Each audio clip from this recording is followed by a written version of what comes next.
We hear a lot of perspectives on the Mankind podcast. Inclusion of a guest is not an endorsement of their views, and the opinions expressed here do not always represent the mission or values of the Mankind Project USA.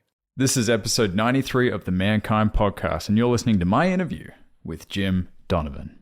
Enjoy.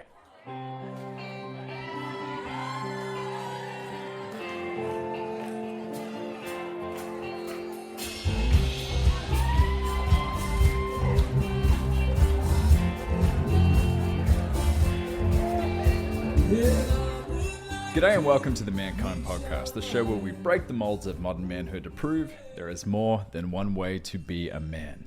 I'm your host, Brandon Clift, and today we are kicking it back to an interview I took back in 2020 with musician, percussionist, and director of music and wellness at St. Francis University, Jim Donovan.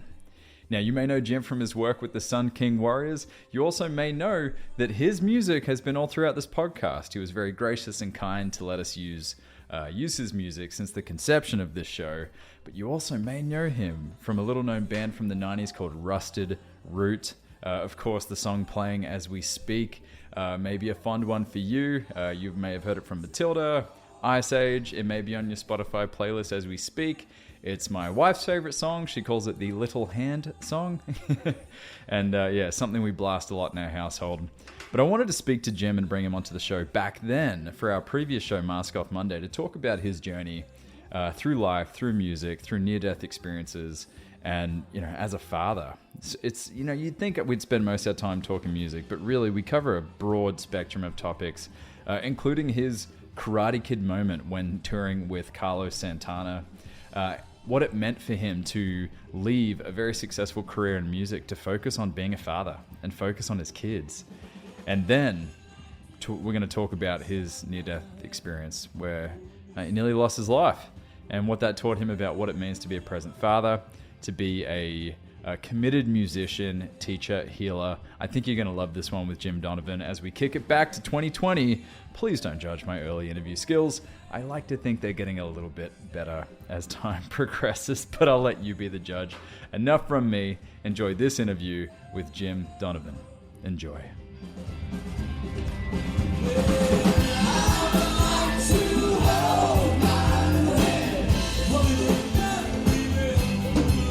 So today we're joined by Jim Donovan, who is an MKP brother, initiated in 2010.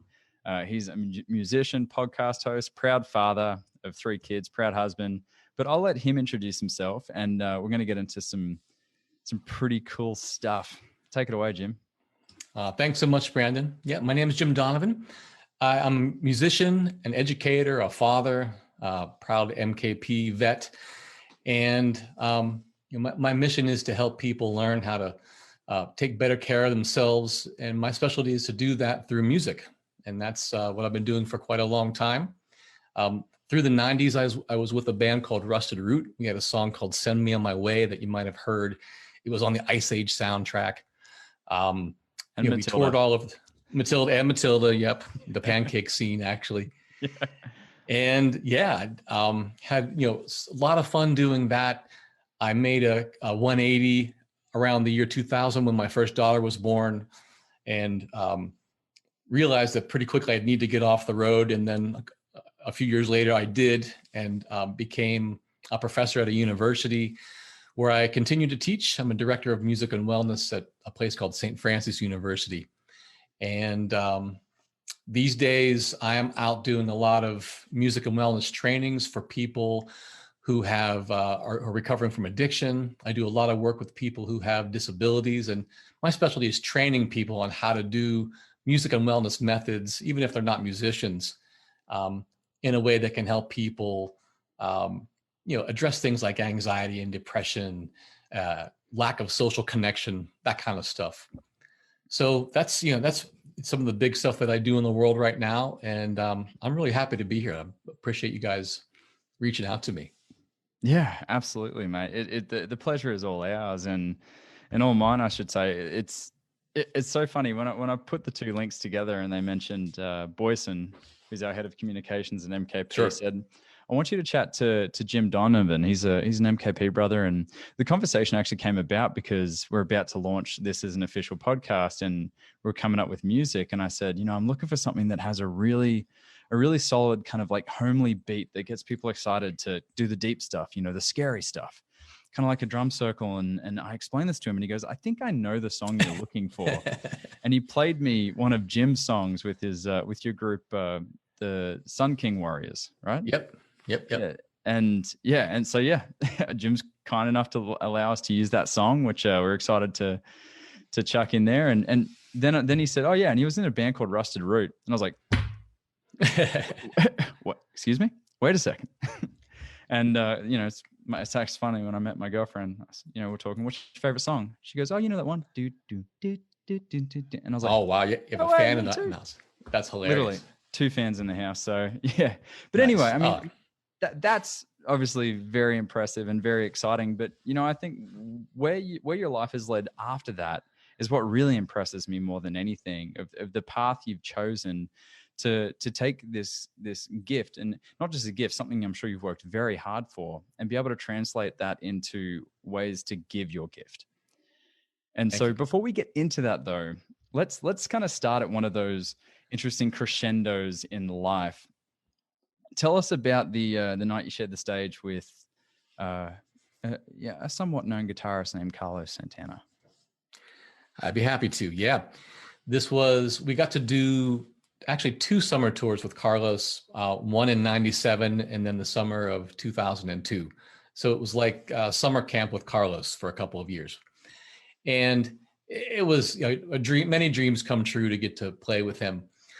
And I remember the story starts on the first night of the tour in 1997. We're in Boise, Idaho, and our bus pulls into the parking lot, and we get out of the bus. And I'm walking up towards the dressing rooms, and this guy's walking towards me. And I'm like, oh no, is that him? And he's got a cigar and he's got a hat, sort of big derby. And I start to get all fangirl, like right away. I'm getting really nervous. And he just makes a beeline, walks right up to me. He's like, hey, you're one of those Rusted Root guys, right? And I'm like, yeah.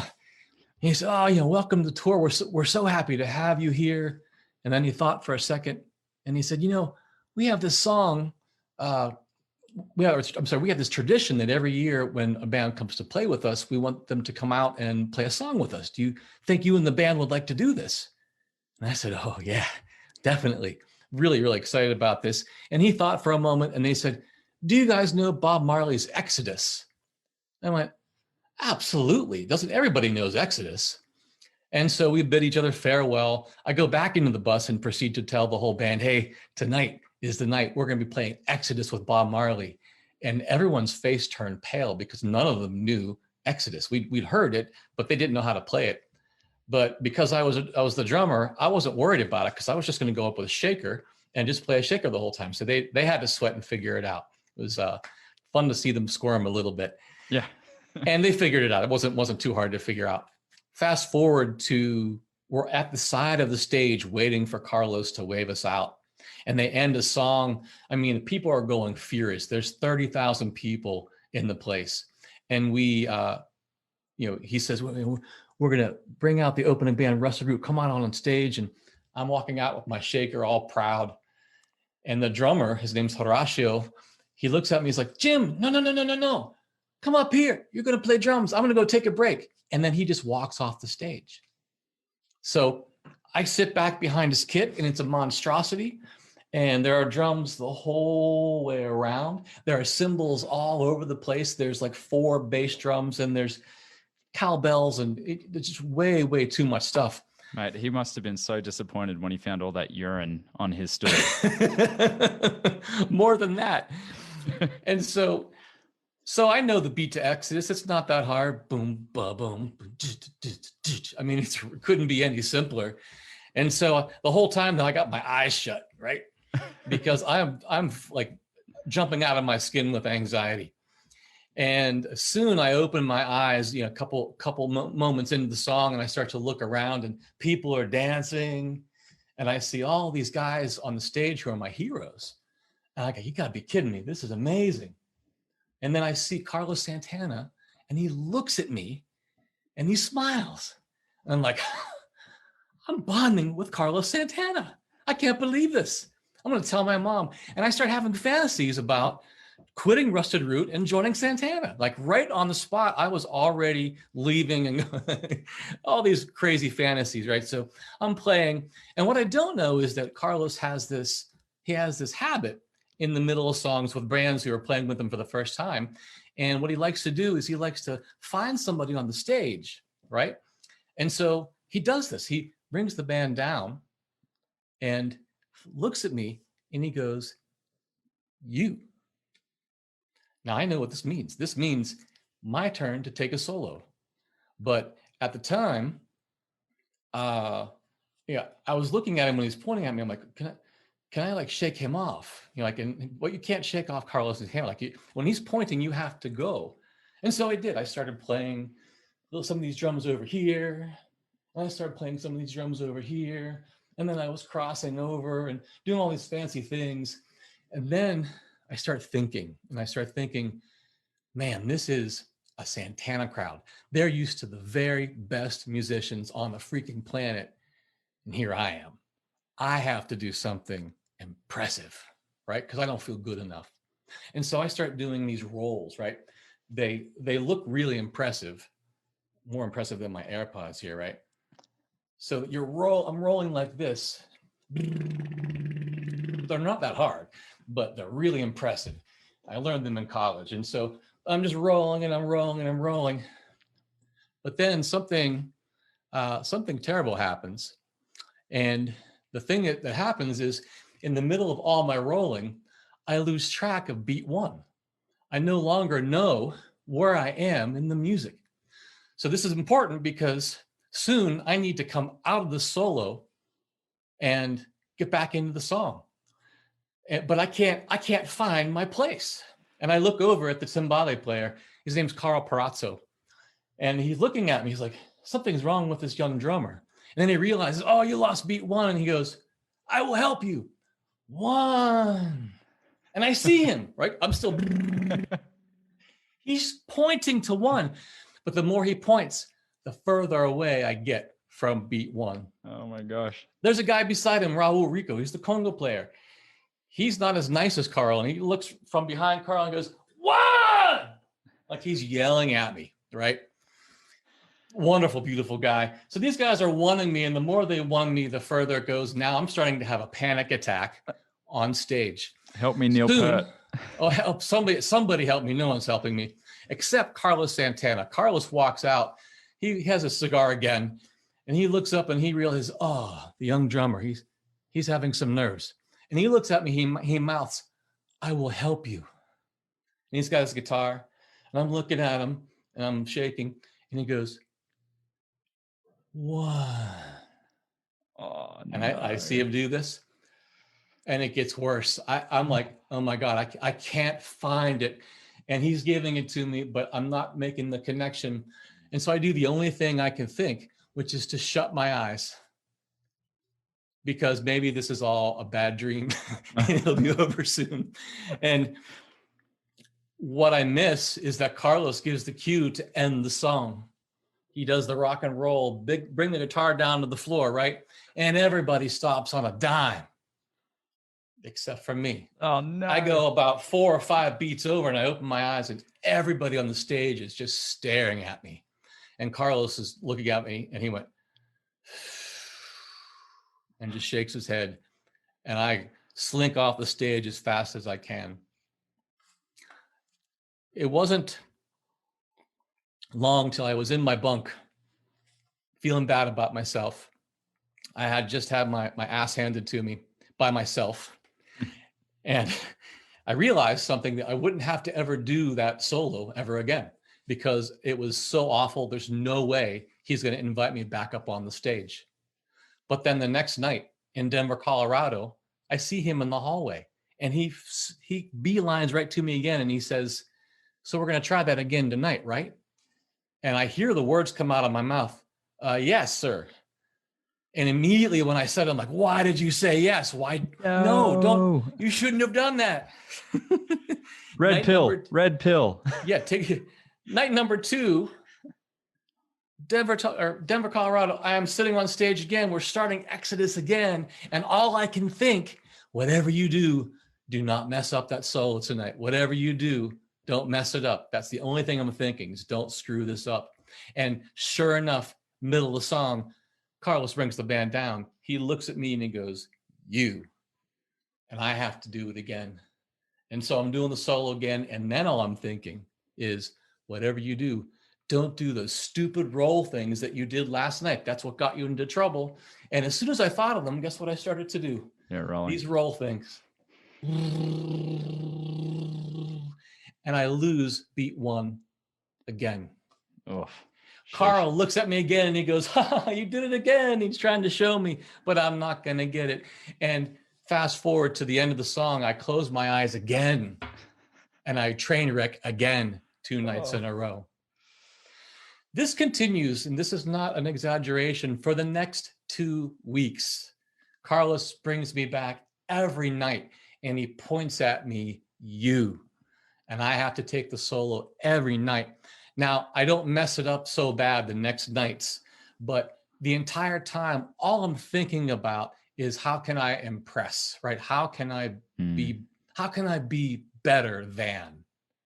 That was my mindset. Right.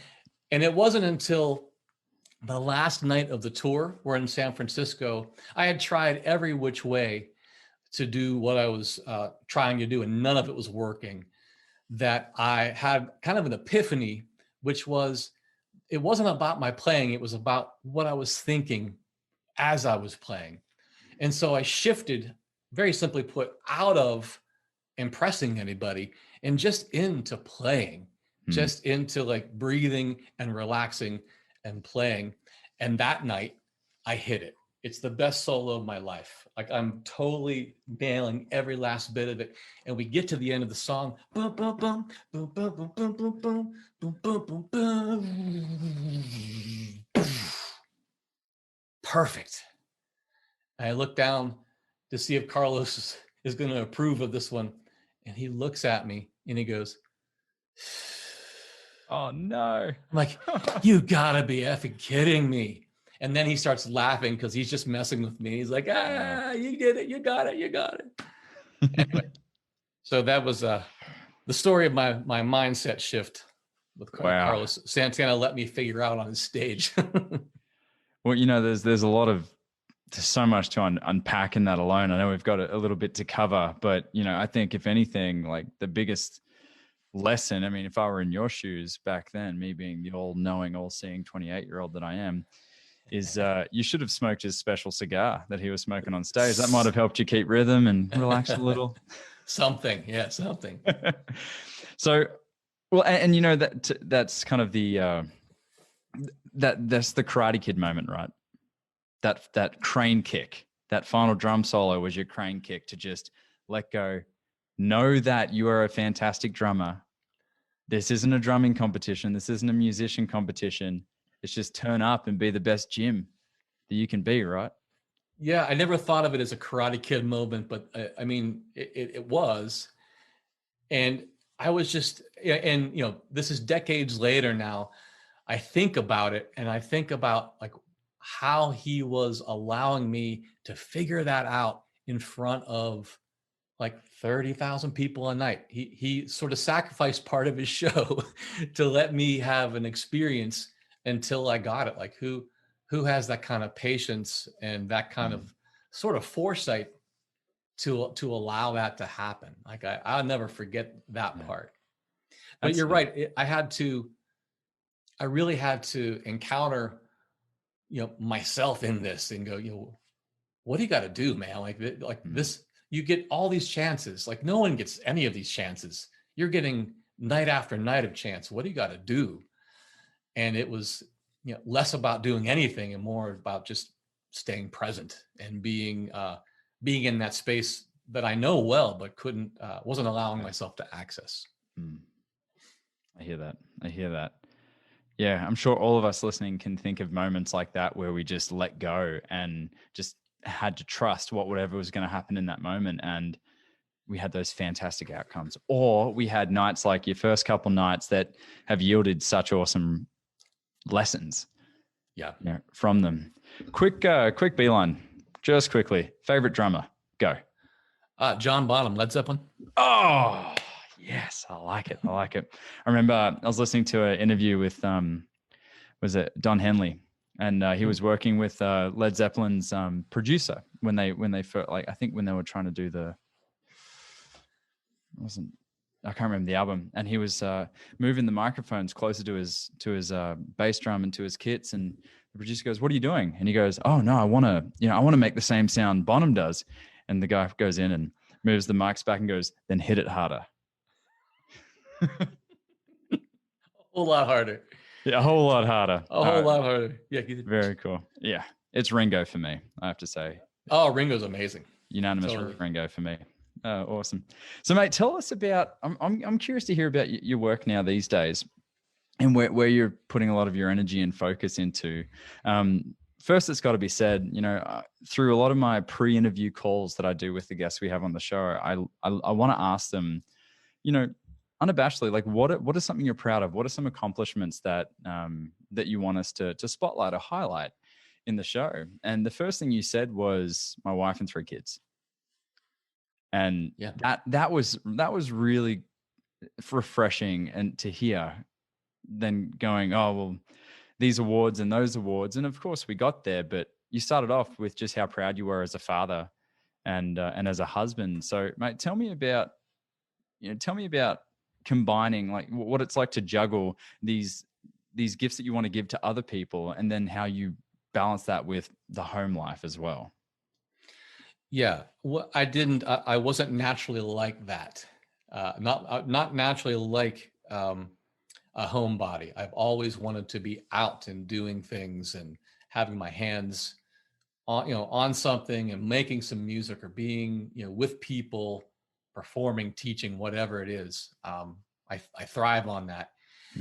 And I've found through some really challenging circumstances over the past several years that, all of those things, whether it's an award or a sold out show or money, like those are all wonderful and good and they're rich, but they don't satisfy a feeling of groundedness. They don't satisfy a feeling of that's of someone that you can trust and that knows you and will call you out. And you can be the biggest dumbass in the world and a jerk sometimes, and they still love you. And that, there just isn't anything that comes anywhere close to that. And anyone out there who's ever had a relationship knows that that's work. It takes time. But I recognize, and again, maybe this is 52 years on the planet talking, but I recognize that of all the things that is first. I know it can be cliche to say family first, but for me it's true. Like it's having home base, having people, right now, especially in the COVID situation, to have people to be with and to bounce ideas off of in person. Like I recognize that, like I get to do that. Not everyone has that, and it's it is a blessing beyond anything I've ever imagined for myself. So yeah, that is first. And so what was when was the moment that became clear to you? Because in our talk before we got on went live, you were telling me about this. There's been so many epochs, these little tales and journeys in your life where your ego has been pushed to the brink, and then it's all been threatened to be taken away. Was there a moment that you went, man, like I get this, I get to have this, versus this is something that I have to do. This is something that I have to turn up for. Where in your life are you standing at a crossroads? What is the resistance that's holding you back? There is a circle of brothers waiting to meet you and stand with you in facing your next step. That is what the online Crossroads course from the Mankind Project USA is about.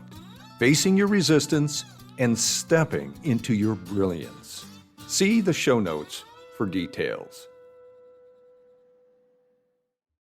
Yeah, I've felt levels of love before. I've felt levels of connection with people and groundedness. Like it's not like it all came suddenly, but what I went through a situation in 2019 where uh, all of those things that I've always known are important, uh, they came to my side and helped me and kind of rescued me out of some health situation that I'll tell you about in a moment, where I had to allow people to help me, which hasn't always been easy for me. I'm a I'll do it myself guy. I don't need anybody kind of guy. You know, I can do it better than anybody. There's my ego again, right? That guy. Right. But in, so 2019, this is coming up on 2 years. I went into the hospital for routine surgery, GI surgery. I had diverticulitis. And my doctor had been telling me that I needed to go do this. And of course, I knew better than my doctor, and I put it off for 7 years.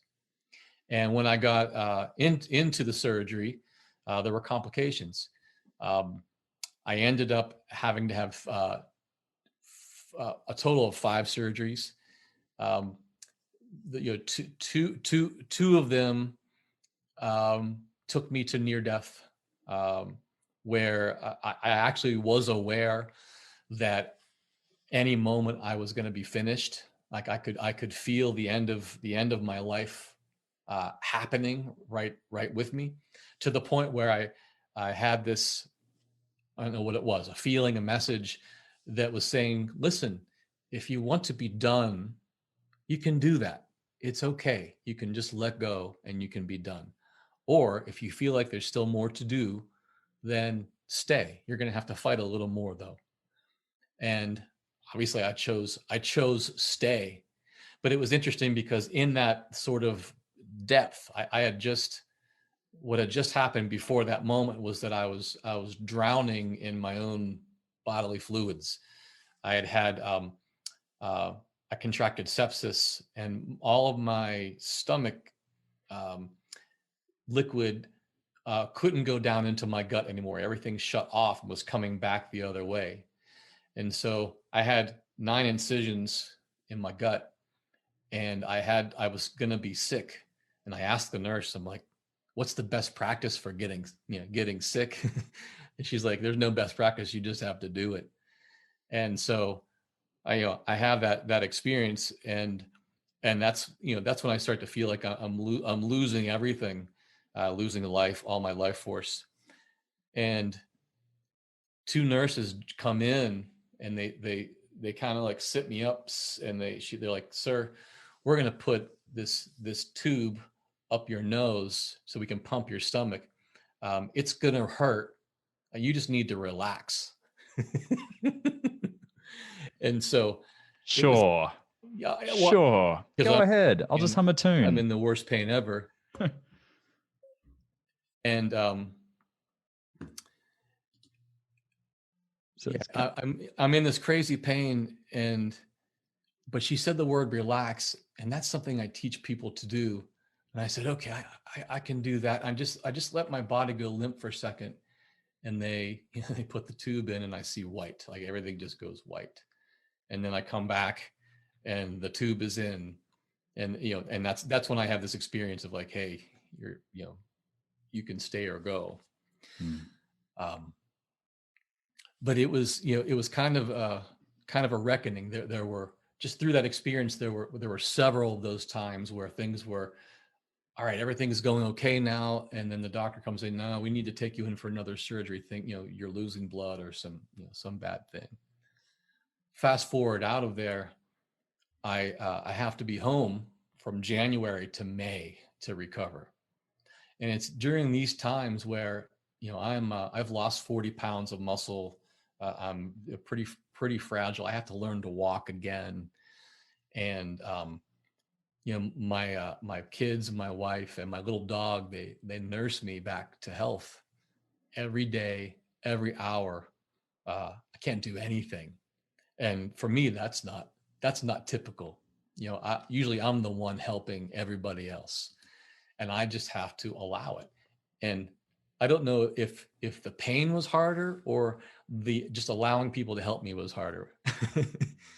But I came to understand that it's okay to accept help, and actually that people do want to help.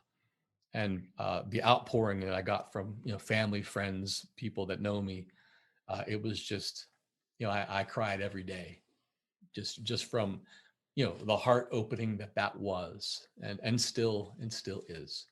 So in that is where I've found the depth of what's really what essentially what's important in this lifetime. All the outside stuff, the shows, the music, the teaching, it's all beautiful and good. um, but without this stable foundation that I have to be a part of and participate in, and be show up, just show up, like that has to happen, Mm. for all of it to feel in balance and ultimately satisfying. Mm. Thanks for sharing the, wow, what a story for one. I mean, diverticulitis is no joke whatsoever. And I appreciate you sharing the kind of what came clear to you from that experience, just the understanding of, hey, it's okay to be helped. It's okay to accept help and accept nurture, as hard as it can be for our persona, identity, ego, everything in between. Right. It just from experience, it's an enriching experience when I go, wow, if I keep going on the path I'm going, I might get to the top, but it's sure going to be lonely up there if I don't just it, accept a little help. it's amazing. I was dumbfounded by, we had really good success. We played in front of tens of thousands of people, and there were platinum records, and there were movie premieres, and all the stuff that you see. And Woodstock 99, come on. there was Woodstock 99, 500,000 people. And I'm not trying to downplay any of it, because these were all dreams come true. That's what I always wanted.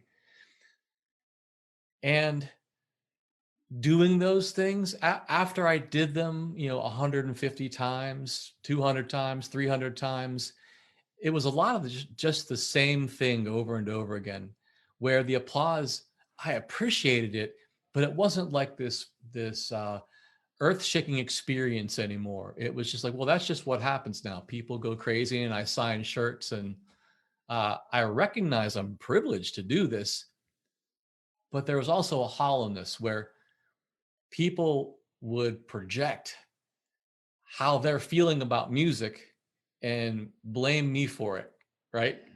They would project their great time, that I was the one creating the great time, right? Which I played a part in it, but it wasn't mine. It was just as much the audience members' experience and their emotions and what they needed to do and to release, as it was me hitting a drum. Yeah, Right? it's a dance, right? It's an interaction. There's a back and forth.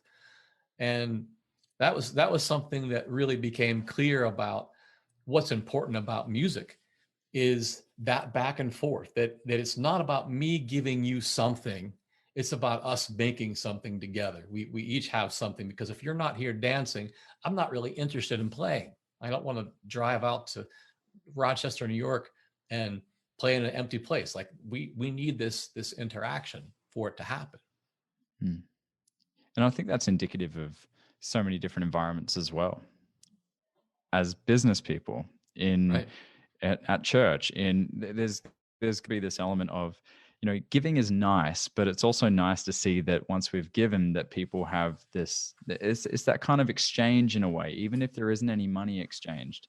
It's nice knowing that time given to someone or a cause is being utilized or used, or that in the event that us simply sitting there at a drum kit isn't filling the cup as much anymore. You know, like you said, 200, 300 time trips, it gets to a point, right? Fast. It's amazing. People are setting up your drums and they're cooking the food and driving me around. And like, I mean, it's a dream come true. I miss it. I miss people carrying my stuff. Yeah. you know, and uh, it's, I can also remember just like going, man, I would just like to be at home on my couch holding my kid. My kids were little during some of the time I was out, and those were hard times to recognize I was missing moments in their life. So it's just, again, it's mindset, it's perspective, how I was thinking about things, and how it's different now from all the different experiences. You said before we got on that to you everything is mindset and attitude. Yes. And so give me an insight to that, because we all have our different definitions of mindset. You and I align in many ways, as mindset are one of the things that we have a choice over. Yes. Once we understand where it might have come from originally. So tell me about, what does it mean to you to be able to rely on your mindset now, having been through what you've been through, all the different journeys around the hero's journey? What does that mean? Yeah, it's a good question. I think that as I look at my own personal world, there are so many things, and I'm a self-professed control freak, so I'll just say that there are so many things. Most things actually are things I can't do anything about, that I can't control. I can't control what you think. I can't control what somebody else does. I can't control whether someone wears a mask or not when they go to the store. Like, even though I might have feelings about it, there's nothing I can do about that. That's going to be productive. I can do things, but they're not going to be productive.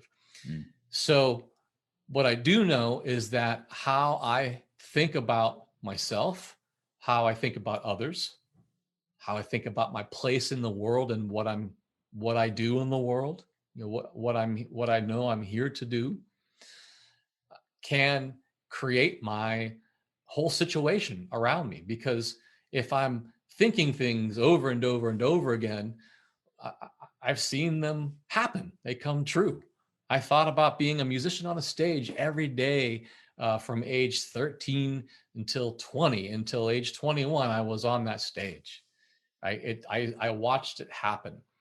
I see it still every day. I think about, I want to go and create this program so I can go and help people that are recovering from addiction.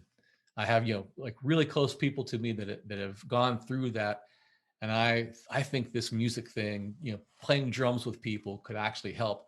And so I made a program. I figured it took me years to refine it and figure it out. But now there's a program that I do, that I teach to staff, and they can do it themselves. So they become self-facilitating. But the way I think about things, how I speak about them, and how I refuse to let myself go into what I used to do a lot, which is negative self-talk, telling myself I'm worthless, telling myself I'm not good enough. Those old tapes that we get from childhood. Yep. I have the benefit now of having worked through those things, and they don't drive my behavior anymore. And I can see how much clearer and I think easier the path has gotten, because I don't have all this dissonance, all this noise of the competing voice tapes in my head telling me no. And, the creation of, the next best me happens because I'm pointing at it. My focus is pointed at that place.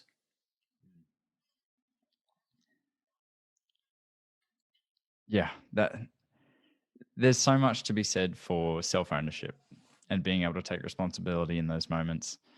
And in many times can theoretically understand it up here. I can teach it to people. I can go up on stage and tell them the importance of actions, reactions, mindset, all these things.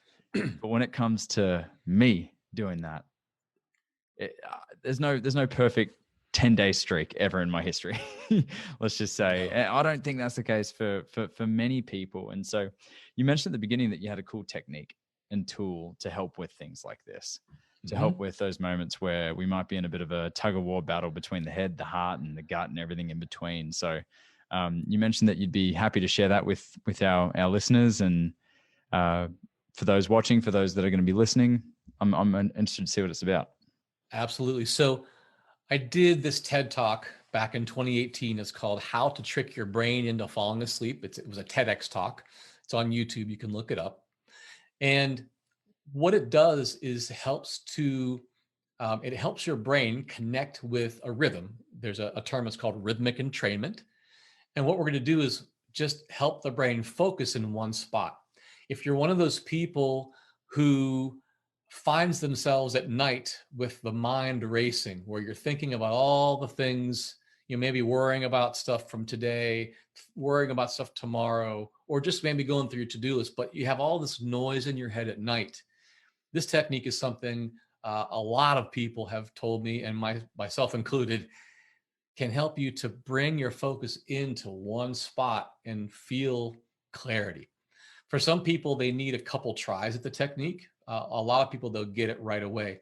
And all it is doing some really simple rhythmic tapping. And so you can do this on your lap. I don't want to back up too far away from the mic. But basically, I'm just tapping at a rate of 4 taps per second, right? And actually, I do it pretty softly when I do it on my own, but right now I'm doing it a little louder so you can hear it. And can you hear me okay, Brandon, still? Yeah, sure can. All right, great. So the deal is we're just going to tap right, left, right, left, right, left, right, left, nice and soft. Let your shoulders drop and relax. And for the next 30 seconds, we're just going to tap and breathe. And that's it. If you feel like closing your eyes, you could do that. It actually helps. At the very end, we're going to slow down the tapping. Okay? So right now, just let yourself sink into this. We're tapping right, left, nice and soft. We're going to just take a nice breath in. Slowly out. You can do all the breathing through your nose. So let's do a few more breaths. Here we go. Breathing in and out. Breath in and out. Good. Keep going. Breath in. Stay with it. And out. Focus on the tapping. In and out. You're doing great. In and out. Couple more. Breath in and out. One last time. Breath in and out. Now keep the hands moving. You're just going to slow the tapping down. Breathe at your own pace. And slow it down again. Slow it down again. 4, 3, 2, 1. And just relax. Take a big breath in. Let it go. Just notice how you feel. Man, I was tempted to just at the end there come in with. Actually, I saw you yawning. I needed a bit of Phil Collins to get me out of my state of wanting to take a nap. I can feel it coming. Yeah. One. No. Yeah. There it is. Awesome. Thank you, mate. Well, I can tell you right now, very zen, feeling awesome, and such a simple exercise. It's a simple exercise. And, when we're able to travel, I'm on the road a lot in hotels, and there's always noise, or for me, they're uncomfortable places to be in the first place.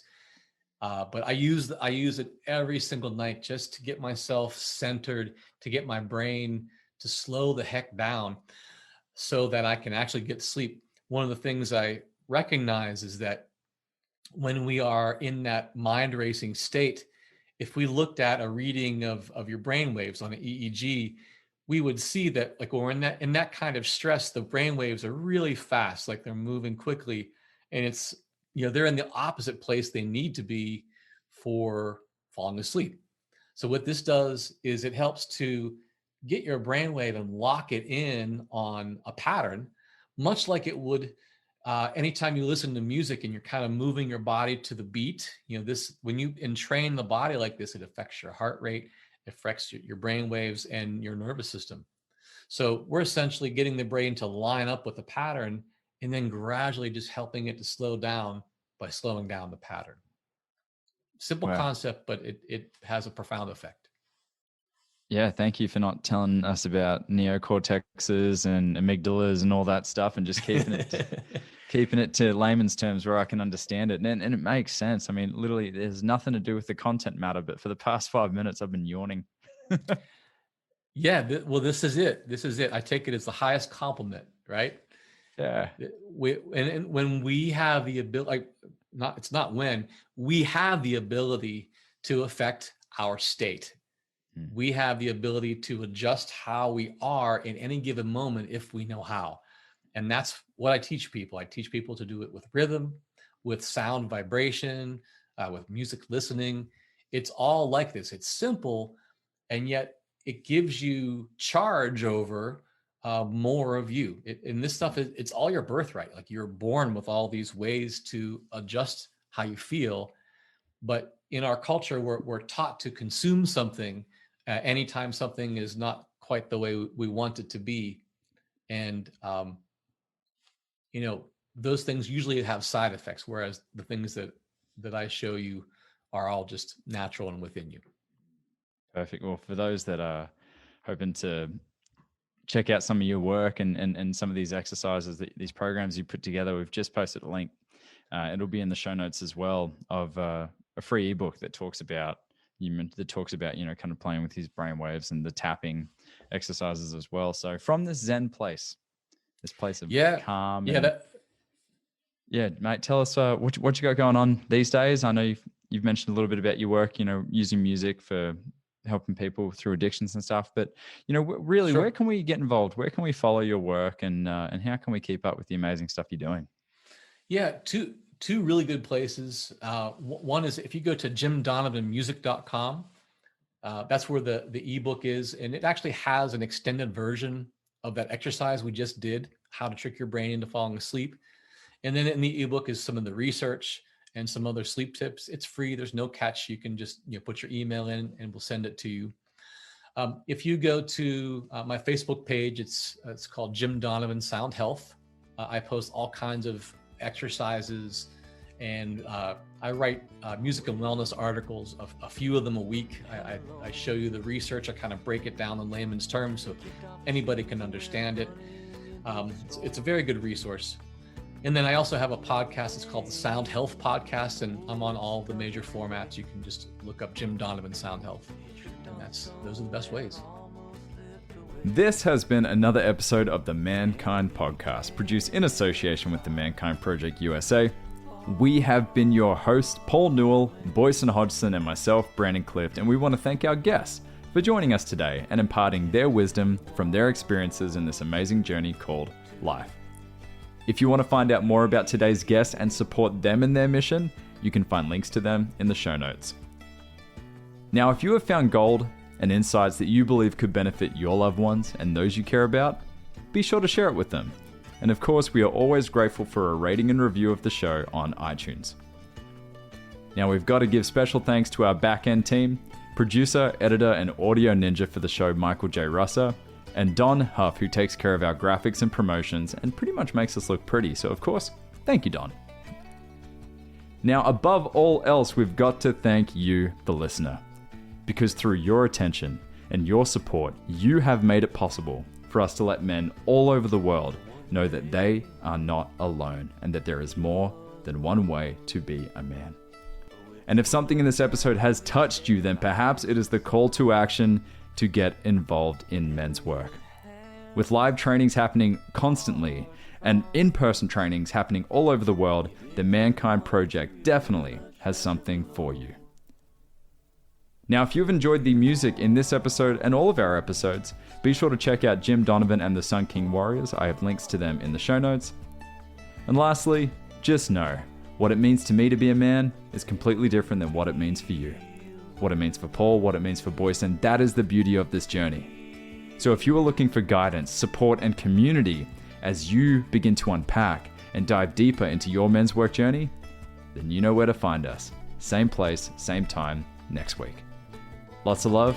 We'll see you then.